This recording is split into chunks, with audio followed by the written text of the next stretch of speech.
नमस्कार दोस्तों, स्वागत करता हूं मेरे YouTube चैनल पर। दोस्तों नवीन है मेरा नाम और आज हम फंडामेंटल का एक बहुत इंपॉर्टेंट टॉपिक पढ़ने वाले हैं जिसका नाम है नेज़ोगैस्ट्रिक इंट्यूबेशन। इसी का दूसरा नाम है नेज़ोगैस्ट्रिक इंसर्शन। तो आइए चर्चा करते हैं क्या होता है ना। तो सबसे पहले हम चर्चा करते हैं इसकी डेफिनेशंस की। इसकी डेफिनेशंस की चर्चा करते हैं। है क्या? A plastic tube, a tube, definition की चर्चा कर रहे हैं। A tube which inserted through nose into stomach. देखो नाम सही है, नेज़ोगैस्ट्रिक। नेज़ो का मतलब nose, gastric for the stomach. एक ऐसी प्लास्टिक की ट्यूब जो आप कहां से इंसर्ट करते हैं? थ्रू नोज से। और कहां इंसर्ट कर रहे हैं? स्टमक में। तो that is your NG tube. इसी का एक और फॉर्मेट होता है, दैट इज ओरोगैस्ट्रिक। ओरोगैस्ट्रिक क्या होता है कि एक ट्यूब जो इंसर्ट कहां से होती है? वाया माउथ से, ओरल कैविटी से, माउथ से या ओरल कैविटी से। और कहां इंसर्ट की जाती है? स्टमक में। हाँ या ना? तो उसको हम क्या, कौन सी ट्यूब बोलते हैं? Orogastric tube. That's called orogastric tube. तो ये है इसकी डेफिनेशन। नेज़ोगैस्ट्रिक इंट्यूबेशंस कहते हैं, नेज़ोगैस्ट्रिक ट्यूब इंसर्शंस कहते हैं। मैंने ये टॉपिक इसलिए लिया है क्योंकि इससे बहुत ज़्यादा क्वेश्चंस पूछे जाते हैं। पहला question, what is the NG tube? तो आपको सीधी सीधी डेफिनेशन बता दी थी है, a tube which inserted through nose into the stomach. Clear है? Now next we are going to discuss purpose. Purpose, अच्छा मैं दो चीज़ों को साथ में ले रहा हूँ, पर्पस और इंडिकेशन। पर्पस और इंडिकेशन, मैं इन दोनों को साथ में कंबाइन कर रहा हूँ। देखो पर्पस, सबसे पहले टू प्रोवाइड फीडिंग। भाई एनजी ट्यूब आपको क्यों डालनी पड़ रही है, क्यों आपको इंसर्ट करनी पड़ रही है? टू प्रोवाइडिंग फीडिंग, है ना, टू प्रोवाइडिंग फीडिंग, है ना। अच्छा ये आपका पर्पस है किस किस में? सपोज करो पेशेंट कैसा है? अनकॉन्शियस है। पेशेंट कैसा है? अनकॉन्शियस पेशेंट में, ये इसका इंडिकेशन है ना। ये पर्पस है, ये इंडिकेशन है। पर्पस क्या है? To provide the feeding. Patient को आपको फीडिंग करना है। जैसे पेशेंट अनकॉन्शियस है, सपोज करो पेशेंट की कोई गैस्ट्रिक सर्जरी हो रखी है, पेशेंट की कोई गैस्ट्रिक सर्जरी हो रखी है, आपको उसमें एनजी ट्यूब फीडिंग करा सकते हैं। ठीक है। जब पेशेंट अनेबल टू स्वेलो, या ऐसी कोई सिचुएशन जहाँ पे पेशेंट अनेबल है क्या? स्वेलो करने के लिए, तो उसमें भी हम क्या डालते हैं? NG tube. दूसरा जो हमारा पर्पस है, टू डायग्नोसिस करने के लिए, किसी भी चीज़ को डायग्नोस करने के लिए भी हम क्या करते हैं? एनजी ट्यूब का इंसर्शन करते हैं। जैसे मैं आपको कंडीशन बता दूं, जैसे पेप्टिक अल्सर है। क्या है? पेप्टिक अल्सर है। पेशेंट को अगर पेप्टिक अल्सर है तो आप डायग्नोस करने के लिए एनजी ट्यूब इंसर्ट करते हैं ना। अगर सपोज करो नेक्स्ट इंडिकेशन हमारा है पॉइजनिंग, है ना, हम गैस्ट्रिक लवाज कर सकते हैं। गैस्ट्रिक लवाज का मतलब क्या है कि स्टमक से कंटेंट को वापस एस्पिरेट करना। वो हम किस कंडीशन में करते हैं? जैसे पेशेंट ने कोई पॉइजनस मटेरियल खा लिया, पॉइजनस सब्सटेंस खा लिया है, तो उसमें हम गैस्ट्रिक लवाज कर सकते हैं, है ना। उसमें हम एनजी ट्यूब इंसर्ट करते हैं। Next the very very important, जहाँ से क्वेश्चन पूछा जाता है ना, to decompress the stomach. Decompression of stomach. देखो यहाँ से आप समझना, यहाँ से क्वेश्चन बहुत पूछे जाते हैं। डिकम्प्रेशन ऑफ स्टमक किस में किया जाता है? ये आपका किया जाता है इंटेस्टाइनल ऑब्स्ट्रक्शन में। अगर पेशेंट को इंटेस्टाइनल ऑब्स्ट्रक्शन है, इसकी वजह से फूड आगे जा नहीं पा रहा है ना, और वो कलेक्ट कहाँ पे हो रहा है? आपके स्टमक में। यहाँ पे जो क्वेश्चन पूछा जाता है वो समझना, जो एग्जाम में पूछा गया है कि एक पेशेंट जिसको इंटेस्टाइनल ऑब्स्ट्रक्शन है ना, और एनजी ट्यूब डली हुई है पेशेंट को, नर्स क्यों एनजी ट्यूब डालेगी? सबसे फर्स्ट प्रायोरिटी उसकी क्या है? To decompress of stomach. Stomach को डिकम्प्रेस, उसके कंटेंट को बाहर निकालने के लिए, उसको डिकम्प्रेस करने के लिए हम एनजी ट्यूब इंसर्ट करते हैं। So this is somehow indication, this is somehow of purpose. देखो पर्पस बहुत सारे हैं, लेकिन जो एग्जाम के पॉइंट ऑफ व्यू से बहुत ज़्यादा इंपॉर्टेंट है, मैं उसको एड ऑन करता हूँ। Now I am discussing the contraindication, है ना।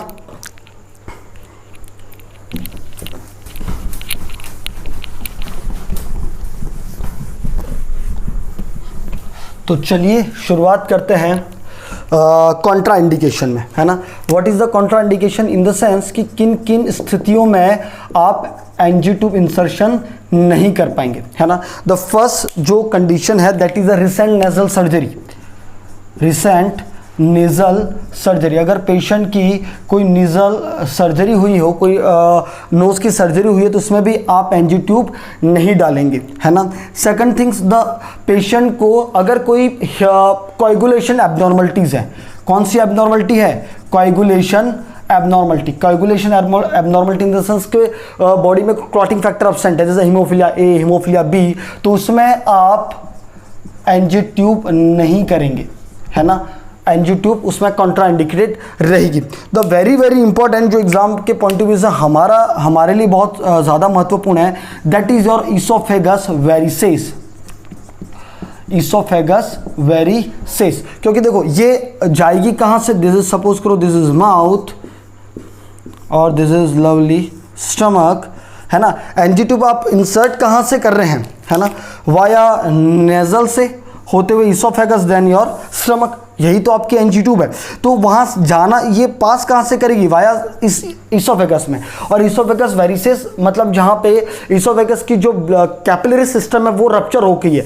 रप्चर क्यों हुई है, just because of the portal hypertension, just because of the portal hypertension. और पोर्टल हाइपरटेंशन की वजह लिवर सिरोसिस होती है, मेन कॉज, है ना, वो हम डिस्कस करेंगे, बट अभी ठीक है आ गया टॉपिक तो हम लिवर सिरोसिस, है ना।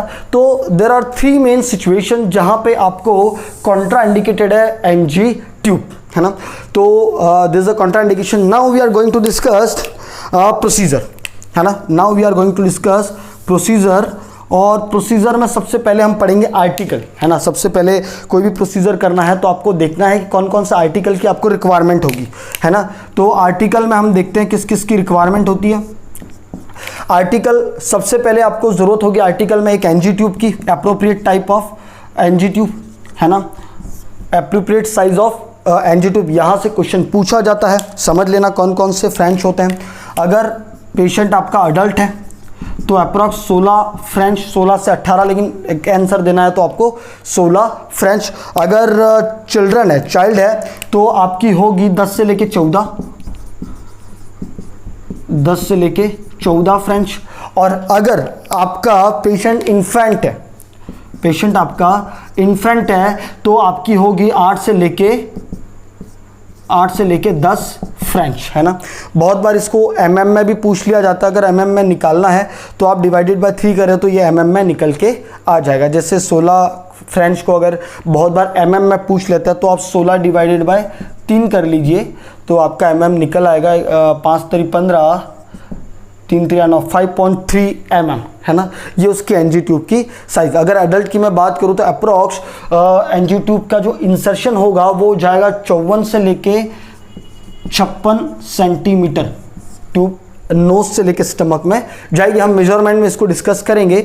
ओके, तो सबसे पहले हमको आर्टिकल क्या चाहिए, आर्टिकल एक चाहिए appropriate size of NG tube, पहला इक्विपमेंट। दूसरा हमको चाहिए xylocaine, 2% xylocaine jelly. Xylocaine jelly क्यों चाहिए, क्योंकि जैसे आप एनजी ट्यूब को डालोगे तो उसका जो टिप है उसमें आपको ज़ाइलोकेन जेली लगानी होती है ताकि इजीली वो इंसर्ट हो सके। थर्ड जो हमको चाहिए, एक 10 ml सिरिंज चाहिए। क्यों चाहिए मैं बताता हूँ आपको। 10 ml सिरिंज चाहिए। इसके अलावा लिटमस पेपर चाहिए हमको। लिटमस पेपर भी क्यों चाहिए वो भी बताऊँगा मैं, लिटमस पेपर। और इसके अलावा स्टेथोस्कोप चाहिए, स्टेथोस्कोप चाहिए, है ना। मोटे मोटे टर्म, वैसे तो किडनी ट्रे भी चाहिए आपको, है ना, टॉवेल भी चाहिए। There are the many articles, but हम कॉम्पिटिटिव के हिसाब से हमको अभी इतनी चीज़ें चाहिए, क्योंकि क्या क्या इन चीज़ों के क्वेश्चंस आते हैं, इसलिए मैं इसको यहाँ पे रख रहा हूँ। तो आइए चर्चा करते हैं। अच्छा, यहाँ पे एक क्वेश्चन पूछा जाता है, आर्टिकल में बताना चाह रहा हूँ कि एनजी ट्यूब को फ्रीज में क्यों रखा जाता है। एनजी ट्यूब को प्रायर फ्रीज में क्यों रखा जाता है, क्यों रखा जाता है, क्योंकि देखो एनजी ट्यूब एक प्लास्टिक ट्यूब है, जैसे आप इंसर्ट करोगे तो नेजल म्यूकोजा पे जाके वो मुड़ सकती है ना, वो फ्लैक्स हो सकती है। तो फ्लेक्सिबिलिटी को प्रिवेंट करने के लिए, टू प्रिवेंट फ्लेक्सिबिलिटी को प्रिवेंट करने के लिए, ताकि इजीली वो लंग्स में नहीं चली जाए, ट्रेकिया वाले रीजन में नहीं चली जाए, इसलिए हम इसको पहले थोड़ी देर पहले कहाँ रख देते हैं, फ्रीज में, ताकि वो थोड़ी रिजिड हो जाए। रिजिड होने के बाद उसकी फ्लेक्सिबिलिटी खत्म हो जाए, वो आराम से आपके इसोफेगस से होते हुए स्टमक में आ सके। ये क्वेश्चन बहुत बार पेपर में पूछा गया था एनजी ट्यूब से लेकर। नाउ अब हम डिस्कस करते हैं उसकी मेजरमेंट, कैसे मेजर करते हैं, है ना। चलिए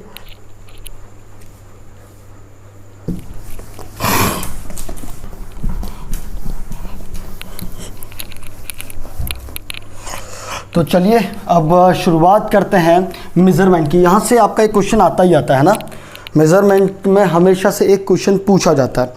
तो चलिए चर्चा करते हैं द मेजरमेंट, मेजरमेंट्स। देखो फर्स्ट मेजरमेंट हम समझते हैं एनजी ट्यूब का। फर्स्ट मेजरमेंट हम क्या समझ रहे हैं, the NG tube, nasogastric tube. Nasogastric tube के मेजरमेंट के लिए सबसे पहले जो एनजी ट्यूब होती है उसको nose, tip of the nose से लेके, देखो समझना, टिप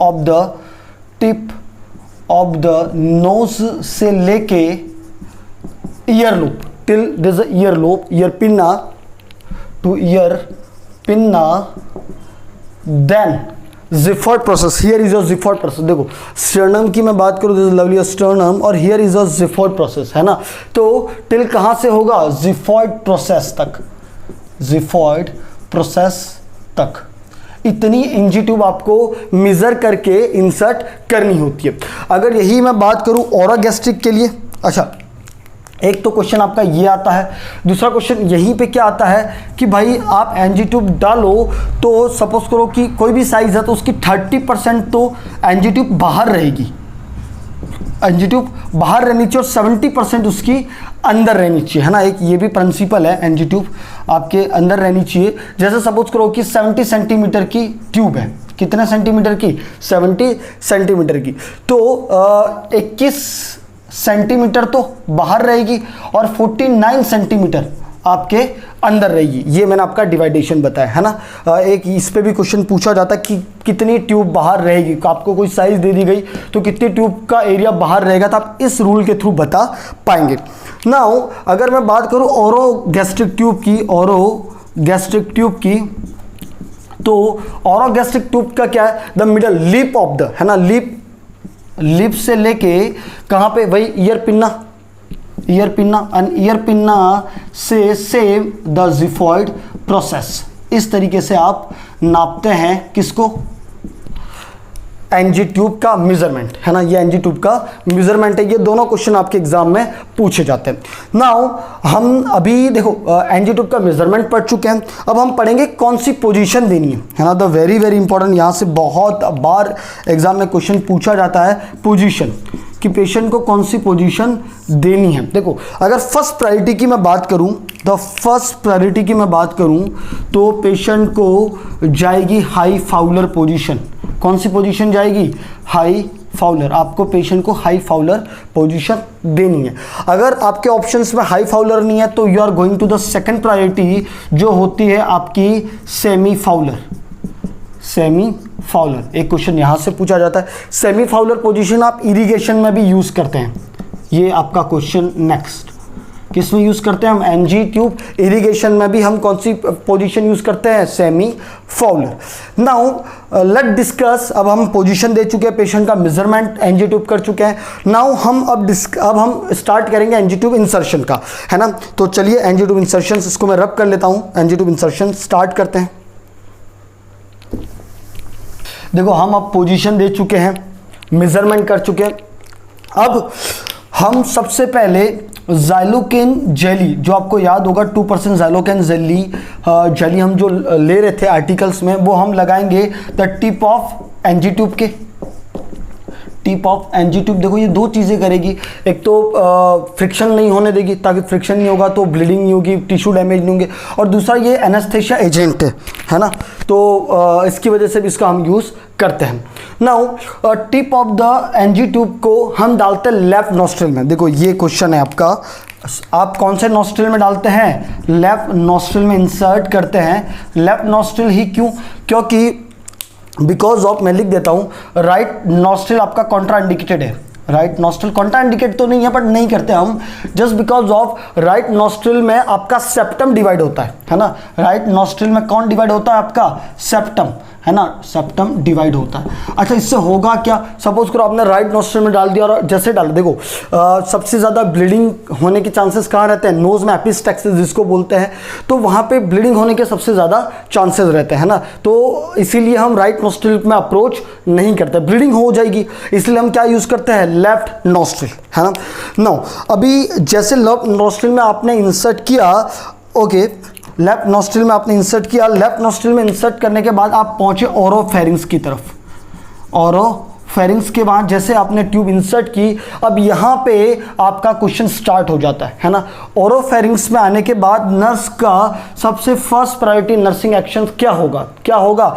आपके पेशेंट का आपको हेड बैंड करवाना है, कहाँ पे? चिन की तरफ, हेड बैंड कराना चिन की तरफ, चिन की तरफ। पहला क्वेश्चन, हेड को बैंड करवाना है चिन। क्यों करवाना है? क्योंकि इससे आपकी एपिग्लोटिस क्लोज हो जाएगी, एपिग्लोटिस क्लोज हो जाएगी। एपिग्लोटिस क्लोज होने से क्या होगा? देखो भाई, एक एपिग्लोटिस एक तरीके का ढक्कन है ट्रिकिया और लैरिंक्स के, वहाँ पे ये एपिग्लोटिस जैसे ग्लोटिस को बंद करेगी तो वो ट्यूब कहाँ नहीं जाएगी? आपके रेस्पिरेटरी ट्रैक्ट में। और अब उसके पीछे जो ट्यूब है, समझना, यहाँ पे दिस इज योर लैरिंग्स और ये पीछे, सॉरी, दिस इज ट्रेकिया, है ना, और ये आपका ईसोफेगस। आपको ट्यूब यहाँ पे आनी चाहिए, आपकी ट्यूब यहाँ पे आनी चाहिए, यहाँ पे नहीं आनी चाहिए। तो इसके पीछे ऊपर लैरिंग्स है, लैरिंग्स के यहाँ पे ग्लोटिस, और ग्लोटिस को बंद करता है एपिग्लोटिस। जैसे ये बंद हो जाएगी तो ये ट्यूब यहाँ पे नहीं आएगी, कहाँ पे आएगी? आपकी ईसोफेगस में, ठीक है। एक काम तो नर्सिंग सबसे मेन एक्शन ये है। एक और काम करवाना है पेशेंट को बोलना है कि आप जैसे वाटर स्वेलो करते हैं, ऐसे आप वाटर को, या जैसे आपकी जो सलाइवा उसको आप स्वेलो करिए, है ना। तो वाटर लाइक स्वेलो करना है आपको, वाटर लाइक स्वेलो करना है, ताकि वो ट्यूब कहाँ जाए? अंदर जाते रहे, है ना। अच्छा, सॉरी, हेड बैंड करना है टू चिन, हेड को बैंड करना है चिन टू चेस्ट, है ना। पेशेंट का चिन कहाँ पे चेस्ट कराना है? चेस्ट की तरफ, है ना, जिसकी वजह से आपकी एपिग्लोटिस बंद हो जाएगी। एपिग्लोटिस बंद होने से एस्पिरेशन नहीं होगा, टू प्रिवेंट एस्पायरेशन, क्लियर है। नाउ वाटर की तरह ट्यूब को स्वेलो करवाना है, द वेरी वेरी इंपॉर्टेंट। अब यहाँ पे एक और क्वेश्चन पूछा जाता है कि नर्स को कैसे एनजी ट्यूब डालनी है। देखो, वैसे there is a medical procedure, but NG tube डाल सकते हो आप। भाई यहाँ पे हमको कौन सा मोशन यूज करना है? Forward and rotatory motion, forward and rotatory motion. Rotate करते करते आपको एनजी ट्यूब को अंदर इंसर्ट करना है, रोटेटरी मोशन। ना, यहाँ तक तो ठीक है, दो वेरी वेरी इंपॉर्टेंट। सपोज करो कि भाई आप एनजी ट्यूब इंसर्ट कर रहे हैं, इतने में पेशेंट का रेस्पिरेटरी डिस्ट्रेस हुआ। पेशेंट को क्या हुआ? Respiratory distress, the very very, यहाँ से क्वेश्चन पूछा जाता है, पेशेंट को रेस्पिरेटरी डिस्ट्रेस हुआ, एनजी ट्यूब डालते डालते पेशेंट को रेस्पिरेटरी डिस्ट्रेस हुआ, तो इस समय the most important nursing actions क्या होगा? यहाँ से बहुत बार क्वेश्चन पूछा जाता है। तो सबसे पहले आपको प्रोसीजर को होल्ड करना है, hold the procedure, not stop, hold the procedure, first important. Then nurse NG tube को थोड़ा सा पुल बैक करेगी, क्या करेगी?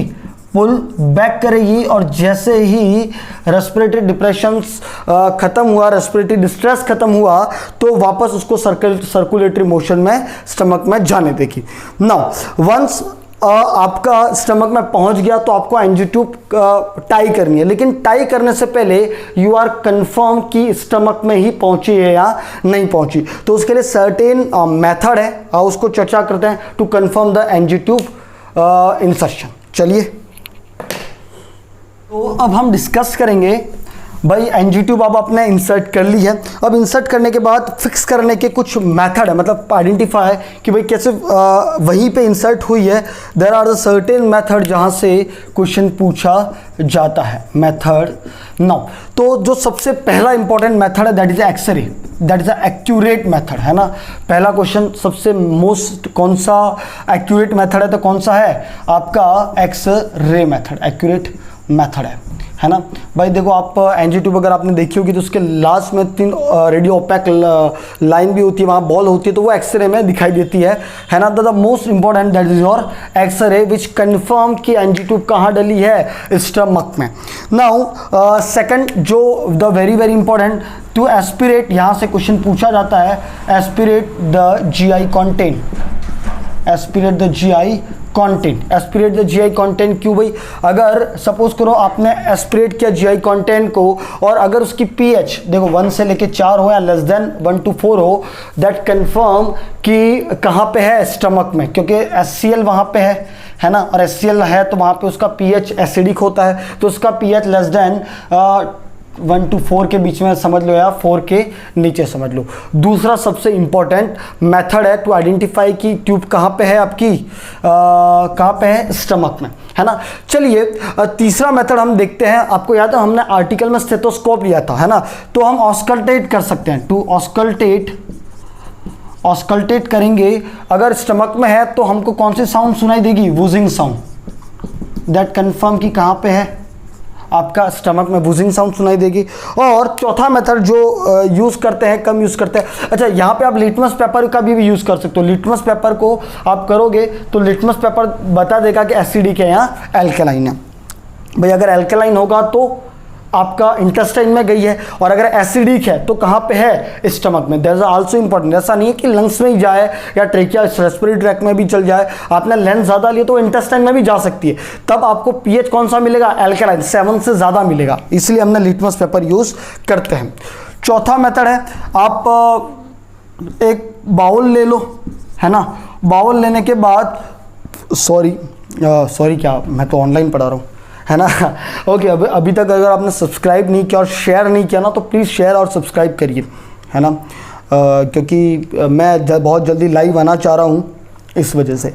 बॉल में डालने से अगर बबल को देखेंगे, अगर बबल नहीं आ रहे हैं तो आपका कहाँ पे, स्टमक में, अगर बबल आ रहे हैं मतलब कहाँ पे, रेस्पिरेटरी ट्रैक्ट में है।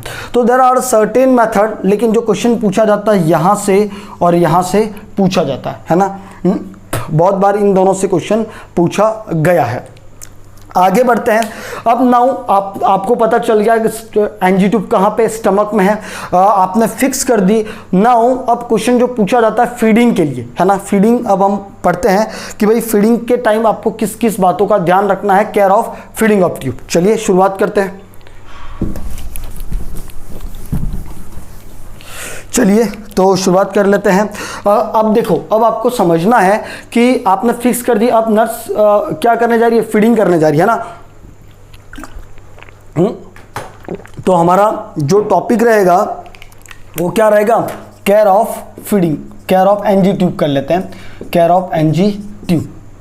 नाउ अब आप समझिए, सबसे पहले देखो यहाँ पे जो क्वेश्चन आता है वो आता है कि भाई जब भी कभी, ये आपको घाट बांध लेनी है, जब भी कभी भी आप एनजी ट्यूब फीडिंग करने जाएंगे तो सबसे पहला काम क्या होगा, आपको चेक द प्लेसमेंट करना है। सबसे the very very important nursing point of view से the first priority, the very very important, each and every time of feeding you check the tube placement, tube placement. अच्छा, most accurate method आपका X-ray method है, लेकिन बार बार तो आप x ray लेके नहीं जा सकते, तब आप क्या करोगे, सेकंड मेथड पे जाओगे, to aspirate the GI content, aspirate the GI content. अगर पीएच एल्कलाइन है ना, तो इंटेस्टाइन में है, और अगर वही वाली अगर पीएच एसिडिक है तो कहाँ पे है, स्टमक में। नाउ अभी ये तो करते ही है, लेकिन एस्पिरेट जीआई कंटेंट हम to identify the residual volume, the very very important, हम यहां पे क्यों कर रहे हैं, to identify residual volume, identify residual volume. What is the residual volume, residual volume क्या होता है कि भाई स्टमक में कितना वॉल्यूम अभी बचा हुआ है, फ्लूइड फूड जो भी चीज़ें हैं, कितना कंटेंट उसमें बचा हुआ, उसको हम क्या बोलते हैं, रेजिडुअल वॉल्यूम। अब यहाँ पे आप समझिए, अगर residual volume less than 100 ml है तो साउंड्स गुड, आप फीडिंग दे सकते हैं, लेकिन अगर residual volume greater than 100 ml है, द वेरी वेरी इंपॉर्टेंट, क्या, अगर रेजिडुअल आपने एस्पिरेट किया उसमें वॉल्यूम 100 ml से ज़्यादा है, तो पहला काम, to stop the next feeding, to stop the next feeding, आपको नेक्स्ट फीडिंग स्टॉप कर देनी है, पेशेंट को नेक्स्ट फीडिंग नहीं देनी है, हाँ या ना? This is the first nursing responsibility. Now second responsibility क्या होती है? To provide the position, to provide the position, to provide the position. और पोजीशन कौन सी देनी है आपको? राइट लैटरल पोजीशन, समझना, right lateral position. Right lateral क्यों देनी है? ताकि स्टमक जल्दी से एम्प्टी हो सके, स्टमक के कंटेंट कहाँ चल जाए? इंटेस्टाइन में। अभी 100 ml से ज़्यादा है तो आपको स्टॉप फीडिंग करना और प्रोवाइड क्या देनी है? पोजीशन। और कौन सी पोजीशन देनी है? Right lateral position. नाउ अब आप ये समझिए, देखो फीडिंग दो टाइप की हो सकती है। एक फीडिंग हो सकती है आपकी कंटिन्यूस फीडिंग, कंटिन्यूस फीडिंग, भाई 24 आवर तक फीडिंग चली रही है। और एक चल सकती है बोलस फीडिंग, यहां से क्वेश्चन पूछा जाता है, बोलस फीडिंग। पहला इंपॉर्टेंट कि भाई कंटिन्यूस फीडिंग के लिए कौन सी पोजीशन देते हैं? The very very important semi Fowler position. Continuous feeding अगर आप दे रहे हैं तो कौन सी पोजीशन देंगे? Semi Fowler position. और अगर बोलस फीडिंग दे रहे हैं तब कौन सी पोजीशन दे रहे हैं हम? फाउलर पोजीशन, या best is the high Fowler position, high Fowler position. Bolus feeding मतलब आप एक साथ अमाउंट दे रहे हैं, है ना? एक साथ अमाउंट जब आप फीड दे रहे हैं तो उसके लिए हम कौन सी पोजीशन देते हैं? High Fowler position. और ये हाई फाउलर बहुत बार क्वेश्चन आता है, ये हाई फाउलर कब तक देनी है? टिल आफ्टर, जैसे फीडिंग हो जाए उसके 3 आवर तक ही भी कौन सी पोजीशन रहने देनी है? To the high Fowler position. देखो ये भी क्वेश्चन है आपका, ये भी क्वेश्चन है, ठीक है। एक और क्वेश्चन होता है जो फीडिंग देते हैं उसका टेम्परेचर कितना होना चाहिए? तो वो होना चाहिए आपका according to the body temperature. इतना बॉडी टेम्परेचर के हिसाब से ही आपका क्या होना चाहिए? फीडिंग का टेम्परेचर। अच्छा दोस्तों, इसको बॉडी टेम्परेचर पे ही क्यों फीडिंग देते हैं? क्योंकि क्रैम्प को रोकने के लिए, है ना? अगर क्रैम्प हुए, अगर आपने सपोज करो कि भाई बॉडी टेम्परेचर पे नहीं दिया तो क्या होगा? क्रैम्प होगा, और क्रैम्प की वजह से क्या होगा? डायरिया होगा, है ना? पेशेंट को क्या होगा? डायरिया। और diarrhoea is the most common complication, लिख लेता हूं मैं कि भाई diarrhoea is the most common complication of NG tube. सबसे ज़्यादा कॉम्प्लिकेशन जो मोस्ट कॉमन देखने को मिलता है वो क्या मिलता है? एनजी ट्यूब का, that is your diarrhoea. Now let discuss the type of NG tube, types of NG tube. देखो वैसे एनजी ट्यूब को बहुत टाइप से डिवाइड कर सकते हैं, गैस्ट्रिक ट्यूब, इंटेस्टाइनल ट्यूब, है ना? लेकिन मैंने जो लिया है क्लासिफिकेशन वो मैंने लिया ल्यूमेन के हिसाब से। तो एक होता है 1 lumen NG tube, 1 lumen NG tube. 1 lumen NG tube में आपकी 2 ट्यूब आती है। पहली आती है आपकी लेवाइन ट्यूब, जो सबसे ज़्यादा यूज़ की जाती है। लेवाइन ट्यूब को लेवाइन ट्यूब क्यों कहते हैं? क्योंकि सबसे पहले ही लेवाइन ट्यूब डिस्कवर हुई थी, जो किया था अब्राहम लेवाइन ने। अब्राहम लुइस लेवाइन करके कुछ नाम है, मैं बोल रहा हूँ लेकिन हाँ नाम यही है, लेवाइन ट्यूब। ये किस लिए काम आती है? मोस्ट इंपॉर्टेंट, सबसे ज़्यादा इसी को यूज़ करते हैं फ्लूइड और गैस को ड्रेन करने के लिए, फ्लूइड एंड गैस को ड्रेन करने के लिए। दूसरा फीडिंग देने के लिए, टू प्रोवाइड फीडिंग। चलिए, जो सेकंड जो ट्यूब है जिसमें एक ही ल्यूमेन है वो है आपका कैंटोर ट्यूब। इसकी मैं सबकी इमेज आपको वीडियो के साथ ऐड कर रहा हूँ, है ना?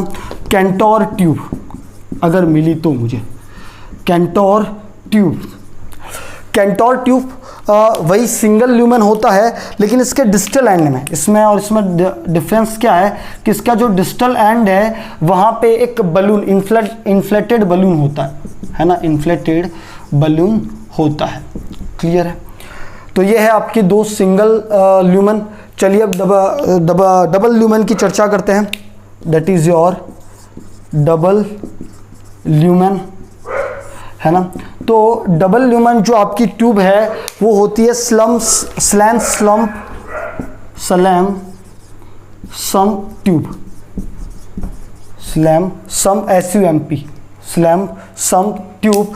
इसमें 2 ल्यूमेन होते हैं, एक होता है आपका एयर वेंट, एक जो ल्यूमेन होता है वो किसके लिए होता है? एयर वेंट होता है।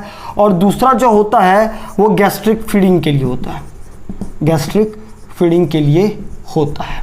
ठीक है, ये आपकी डबल ल्यूमन ट्यूब है।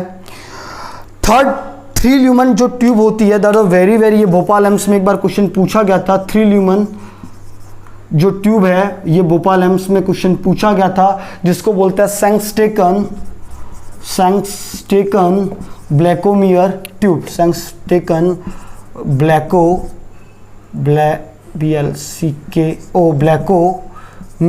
ट्यूब। देखो स्पेलिंग गलत हो सकती है ना। सैंक्सटेकन ब्लैकोमियर ट्यूब, उसमें एक तो होता है आपका एयर वेंट, एक ल्यूमन आपका इसोफेगस में जाता है और एक ल्यूमन जाता है आपके स्टमक में। द वेरी वेरी इंपॉर्टेंट, किस में यूज करते हैं? ये यूज करते हैं आपकी इसोफेगस वेरिसेस में, इसोफेगस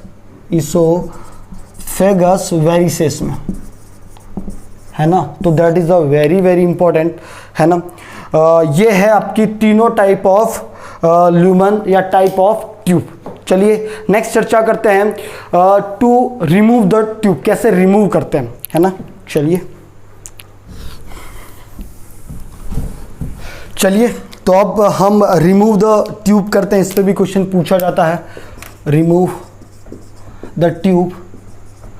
अच्छा, ट्यूब को रिमूव करने से पहले सबसे फर्स्ट प्रायोरिटी नर्सिंग की, to check the gag reflex. The very very before tube को रिमूव करने के लिए नर्सिंग रिस्पॉन्सिबिलिटी क्या होती है? To check gag reflex. सबसे पहले क्या चेक करना है? गैग रिफ्लेक्स को, हाँ या ना। अगर एक बार गैग रिफ्लेक्स प्रेजेंट है, आपको लगता है ना गैग रिफ्लेक्स है, देन पेशेंट को बोलना है कि 5 से 10 सेकंड के लिए अपनी ब्रीथ को होल्ड करना है, ब्रीथ होल्ड करना था, वेरी वेरी इंपॉर्टेंट, हाँ या ना।